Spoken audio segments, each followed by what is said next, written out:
Hey folks, Sean here, and today what I want to talk to you about is how to determine whether or not that next feature idea of yours should actually be a product of its own. Now, I've been talking about this in regards to what I'm considering to be micro SaaS, and it's also referred to as low touch products. Those are SaaS applications that don't require a lot of intervention from you in order to get your users onboarded to the platform to start receiving value. In fact, in most cases, applications like these that I'm typically working on in a B2B area, selling business to business, they can be the full experience. Your user can get the full experience without much training or intervention whatsoever on your behalf. Now, because of that, and because the more complicated those applications get, I have a tendency to want to keep the experience as simple as possible to make sure that it's as easy as possible for your users and customers to understand and know what to do, and then to be able to get value out of it themselves, onboard themselves, handle all of the steps and components themselves without getting lost.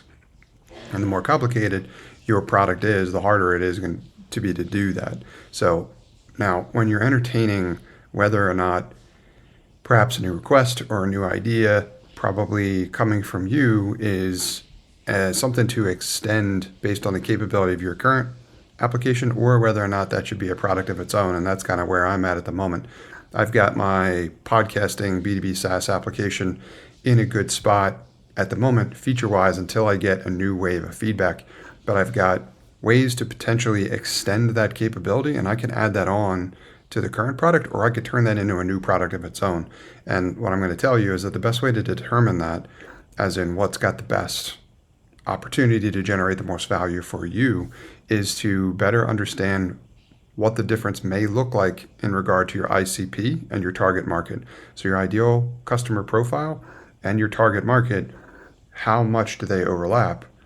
between what your product is currently capable of and what you might be considering adding to that product experience.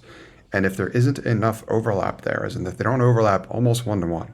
then you're probably looking at an opportunity to turn your new idea into a new application of its own. Now, I understand you're going to need to replicate much of what you already have, but that should be more cost effective than the first time around, because you should be able to borrow quite a bit and then just switch out the internals in order to create this new experience, if you will. But if the overlap isn't one-to-one, I would look at potentially turning that into a different product. With AI tools and things like that, we can move a lot faster these days in terms of what our products are capable of, but I wouldn't look to convolute the current product experience you have until you get a wave of feedback to understand whether or not that's the direction they want to go.